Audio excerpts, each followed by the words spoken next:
Me emrin e Allahut mëshiruesit mëshirbërësit. Braktisja e farefisit. Sa është e rëndësishme kjo çështje. Shihet nga ajo që Kurani në shumë ajete urdhëron kujdesin, nderimin dhe vizitimin e farefisit. Gjithashtu edhe shumë hadithe të pejgamberit Muhammed alayhis salam urdhërojnë në ruajtjen e marrëdhënieve farefisnore dhe kujdesjen ndaj më të afërmve. Allahu thot në surën Bekara ajeti 177.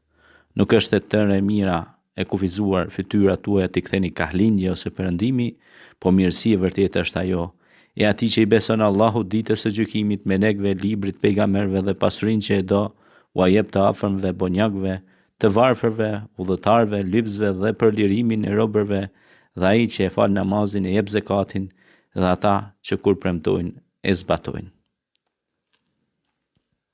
Allahu thot në Kur'an: Inna Allaha ya'muru bil 'adli wal ihsani wa ita'i dhil qurba wa yanha 'anil fahsha'i wal munkari wal baghi ya'idhukum la'allakum tadhakkarun.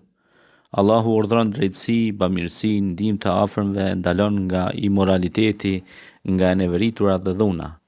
Ju këshillon ashtu që të merrni mësim. Surja Nahl ajeti 90 me radhë. Duke u dhënë pas lakmisë dhe garave për të mira materiale, njerëzit lënë pas duar shumë vlera shpirtërore, madje edhe marrëdhëniet farefisnore. Muhamedi alayhis salam thot: dy lloj njerëzish Allahu nuk do t'i shikojë në ditën e Kiametit. Ata që i ndërpresin lidhjet farefisnore dhe ata që janë të padrejtë ndaj fëmijëve. Pejgamberi alayhis salam ka thënë: Sillatur rahimi min al-arsh, pra lidhja farefisnore është e lidhur me lidhjen pra me arshin e Allahut. Ai që bëhet shkak me i bashku farefisin gjakun mes veti, shpërblimi i Zotit është me ta. Kurse ai që bëhet shkak me ndërprer, dënimi i Zotit është me ta. Prandaj mbajtja e lidhjes farefisnore sjell mirësi, sjell bereqet, sjell bekime të mëdha, sjell unitet, bashkim dhe shumë të mira.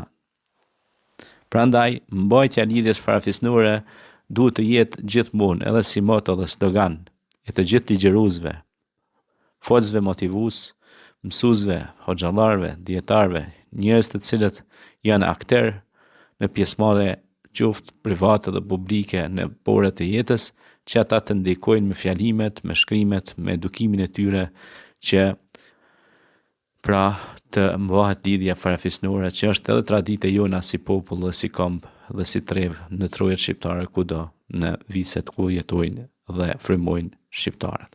Anë kanë trojeve tona.